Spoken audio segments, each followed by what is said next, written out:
Welcome. Today we're reading the chapter Miss Watson's Gym of the novel Adventures of Huckleberry Finn. Now, sit tight and let's get into it. The sun was up so high when I waked that I judged it was after 8 o'clock. I laid there in the grass and the cool shade thinking about things, and feeling rested and rather comfortable and satisfied. I could see the sun out at 1 or 2 holes, but mostly it was big trees all about, and gloomy in there amongst them.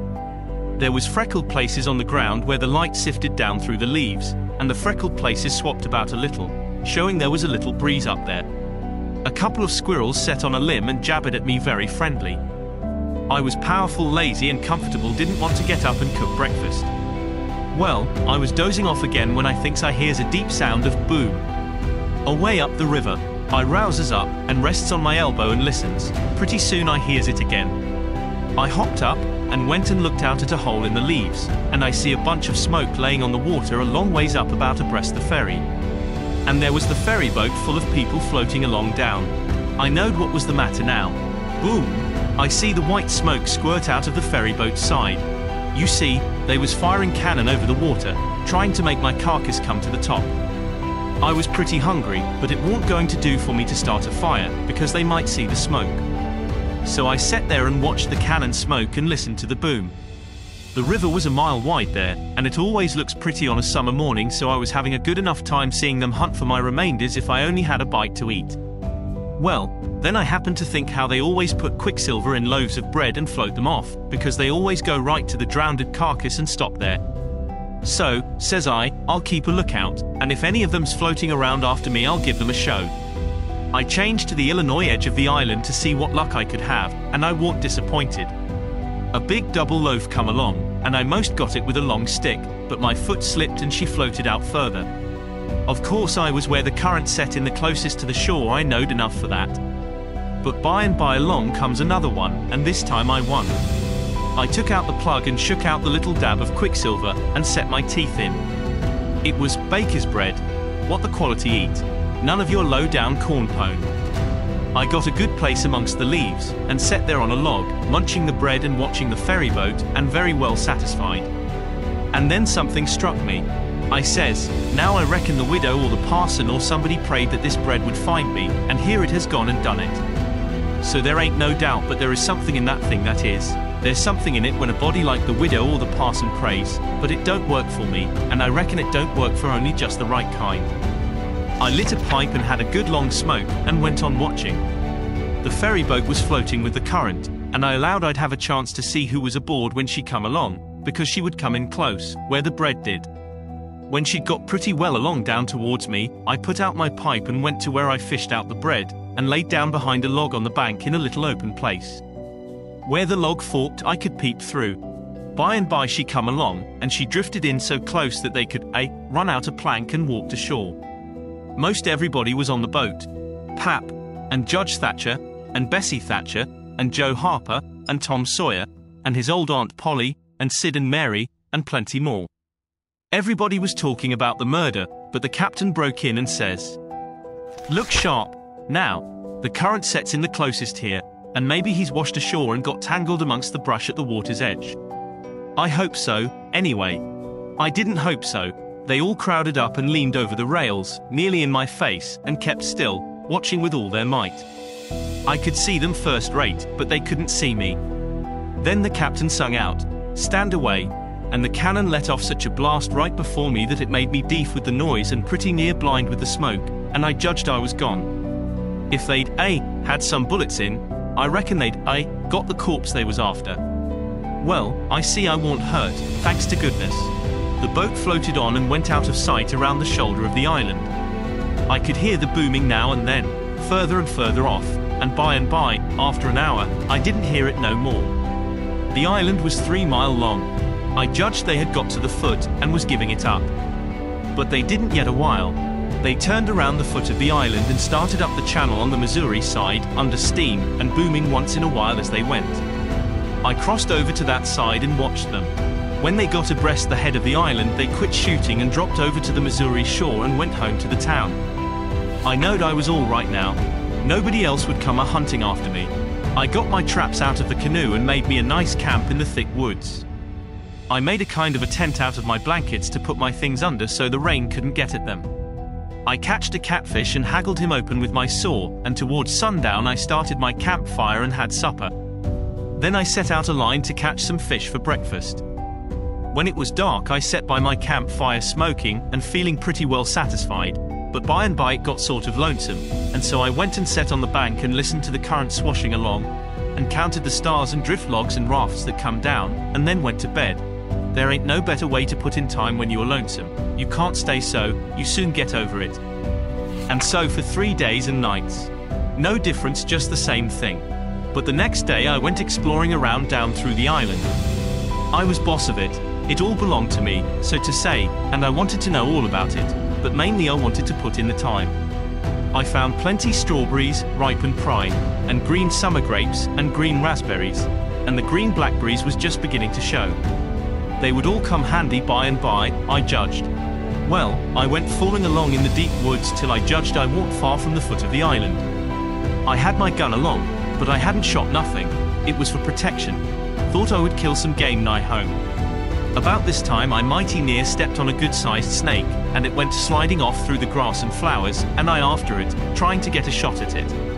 I clipped along, and all of a sudden I bounded right onto the ashes of a campfire that was still smoking. My heart jumped up amongst my lungs. I never waited for to look further, but uncocked my gun and went sneaking back on my tiptoes as fast as ever I could. Every now and then I stopped a second amongst the thick leaves and listened, but my breath come so hard I couldn't hear nothing else.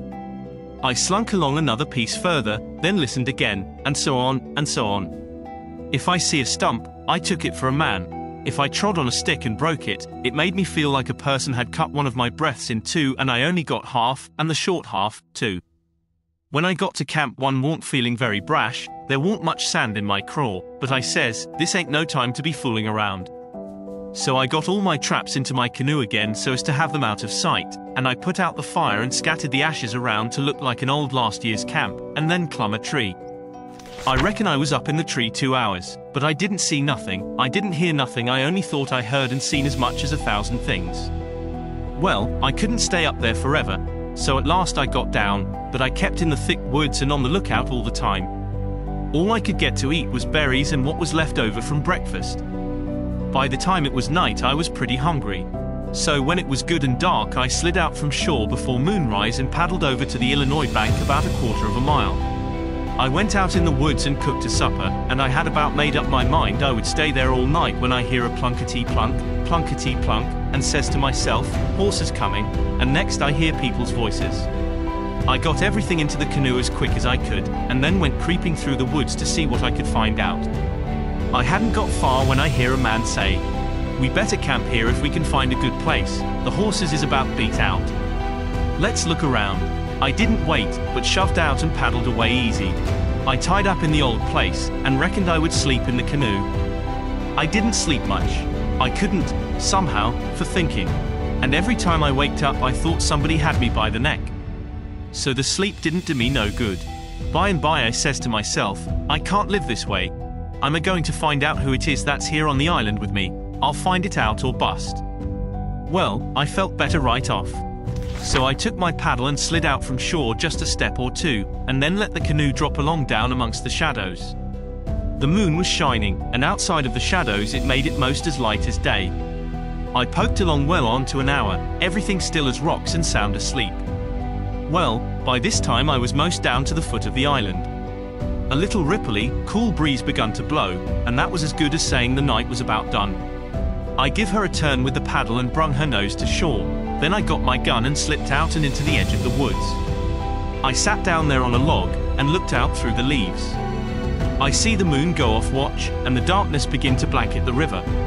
But in a little while I see a pale streak over the treetops and knowed the day was coming.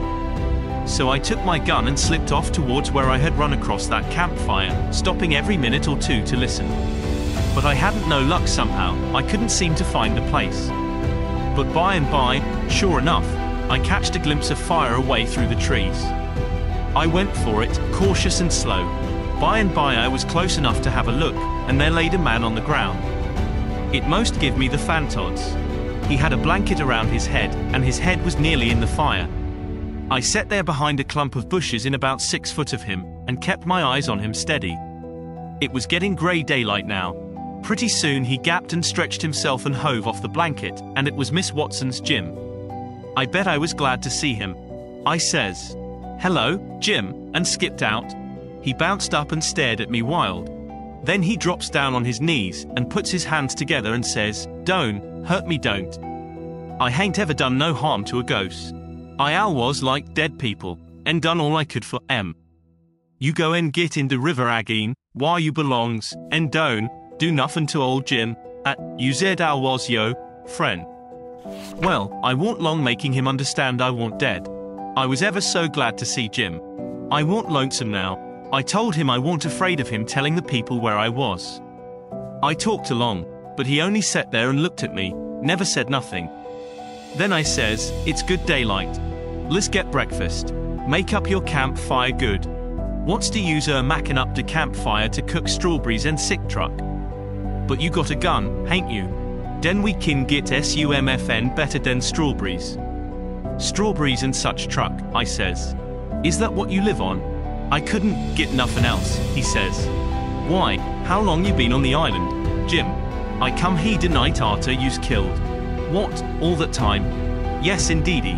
And ain't you had nothing but that kind of rubbish to eat?" "No, saw nothing else." "Well, you must be most starved, ain't you?" "I reckon I could eat a hoss." "I think I could." "How long you been on Island?" "Since the night I got killed." "No, what has you lived on?" "But you got a gun." "Oh, yes, you got a gun. That's good. Now you kill SUMFN and I'll make up the fire." So we went over to where the canoe was, and while he built a fire in a grassy open place amongst the trees, I fetched meal and bacon and coffee pot and frying pan, and sugar and tin cups, and the nigger was set back considerable, because he reckoned it was all done with witchcraft.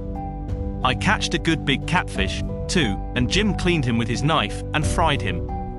When breakfast was ready, we lolled on the grass and eat it smoking hot. Jim laid it in with all his might, for he was most about starved. Then when we had got pretty well stuffed, we laid off and lazied. By and by Jim says, "But looky here, Huck, who was it dat? You said killed in dat shanty F, it warn't you?"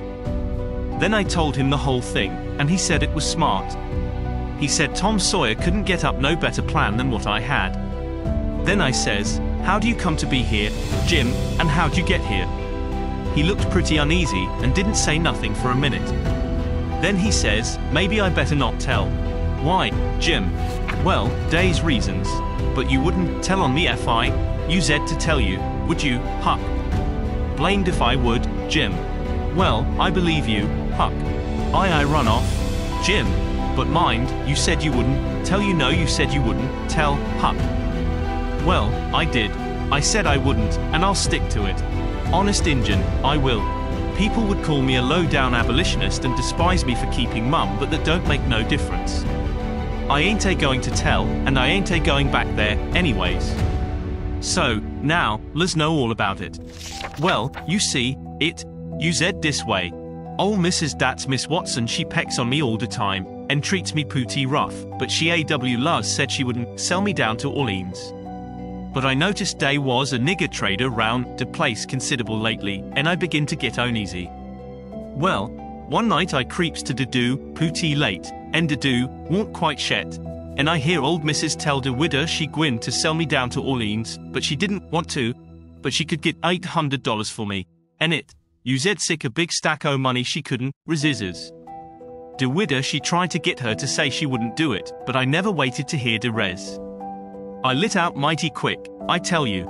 I tuck out and shin down the hill, and spec to steal a skift, long to show, some airs, bove the town, but they was people stirring YIT, so I hid into old tumble-down cooper shop on the bank to wait for everybody to go way. Well, I was dar all night. They was somebody round all the time. Long, 'bout 6 in the morning skifts begin to go by, and 'bout 8 or 9 every skift that went, Long was talking 'bout how Pat come over to the town and say you's killed. Des last skifts was full o' ladies and gentlemen going over for to see the place.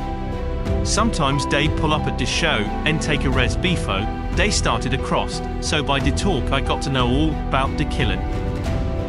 You said powerful sorry you's killed, Huck, but I ain't no mo, now. I laid dar under the shavens all day. You said hungry, but I want to fear. Becca say I knowed old missus and the widow was going to start to the camp meet, and right after breakfast and be gone all day. And they knows I goes off with the cattle, about daylight, so they wouldn't expect to see me round the place, and so they wouldn't miss me till after dark in the evening.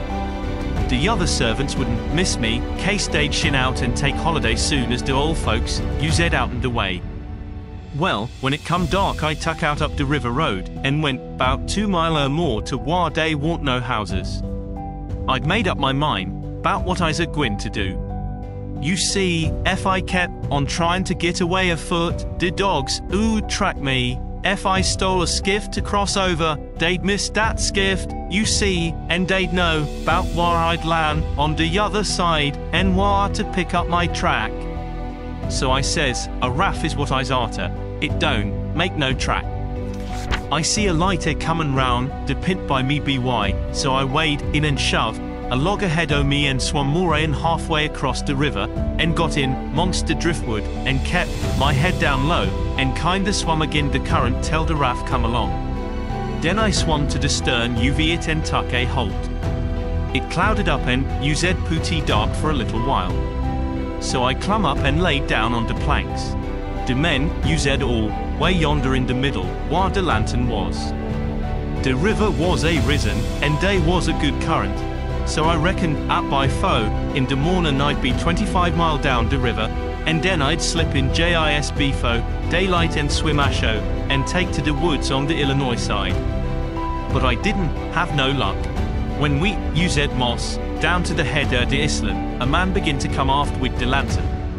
I see it wa'n't no use there to wait, so I slid overboard and struck out there the island. Well, I had a notion I could land moss anywheres, but I couldn't bank too bluff. I used moss to the foot of the island before I found a good place. I went into the woods and judged I wouldn't fool with rafts no mo, long as they moved the lantern round, so I had my pipe and a plug of a dog leg and some matches in my cap, and they weren't wet, so I used all right. And so you ain't had no meat nor bread to eat all this time? Why didn't you get mud turkles? How you gwin to get 'em? You can't slip up on 'em and grab 'em. And how's a body gwin to hit 'em with a rock? How could a body do it in the night? And I won't gwin to show myself on the bank in the daytime. Well, that's so. You've had to keep in the woods all the time, of course. Did you hear 'em shooting the cannon? Oh, yes. I knowed they was arter you. I see 'em go by. He watched 'em through the bushes. Some young birds come along, flying a yard or two at a time and lighting. Jim said it was a sign it was going to rain. He said it was a sign when young chickens flew that way, and so he reckoned it was the same way when young birds done it. I was going to catch some of them, but Jim wouldn't let me. He said it was death. He said his father laid mighty sick once, and some of them catched a bird, and his old granny said his father would die, and he did. And Jim said you mustn't count the things you were going to cook for dinner, because that would bring bad luck. The same if you shook the tablecloth after sundown.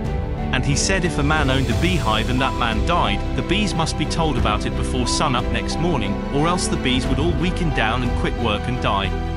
Jim said bees wouldn't sting idiots, but I didn't believe that, because I had tried them lots of times myself, and they wouldn't sting me. I had heard about some of these things before, but not all of them. Jim knowed all kinds of signs. He said he knowed most everything. I said it looked to me like all the signs was about bad luck, and so I asked him if there weren't any good luck signs. He says, mighty few, and they ain't no use to a body. What you want to know when good luck's a comin' for? Want to keep it off? And he said, if you's got hairy arms and a hairy breeze, it's a sign that you's a gwin to be rich. Well, they's some use in a sign like that, case it's so fur ahead. You see, maybe you's got to be a long time fust, and so you might get discouraged and kill Joseph if you didn't know by the sign that you gwin to be rich by me by. Have you got hairy arms and a hairy breast, Jim? What's the use to ask that question? Don't you see I has? Well, are you rich? No, but I been rich once and gwin to be rich aggy. Once I had $14, but I tucked a special at and got busted out. What did you speculate in, Jim? Well, first I tackled stock. What kind of stock? Why, livestock cattle, you know. I put $10 in a cow, but I ain't gwin to risk no money in stock. The cow up and died on my hands. So you lost the $10? No, I didn't lose it all. I only lost about 9 of it. I sold a hide and taller for $1.10. You had $5.10 left. Did you speculate any more? Yes. You know that one-legged nigger that belongs to old Mr. Bradish. Well, he sot up a bank, and say anybody that put in $1 would get $4 mo at the end of the year. Well, all the niggers went in, but they didn't have much. I was the only one that had much. So I stuck out for mo, dan $4, and I said, if I didn't get it, I'd start a bank myself. Well, o' course that nigger want to keep me out of the business, because he says they want business, no for 2 banks, so he say I could put in my $5 and he pay me $35 at the end of the year. So I done it. Then I reckoned I'd invested the $35 right off and keep things a-movin'.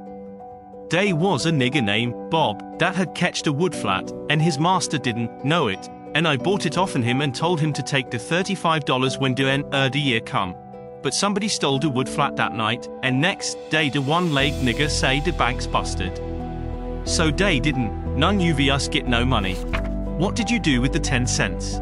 Jim. Well, I used gwin to spend it, but I had a dream, and the dream told me to give it to a nigger named Ballums, as they call him for short.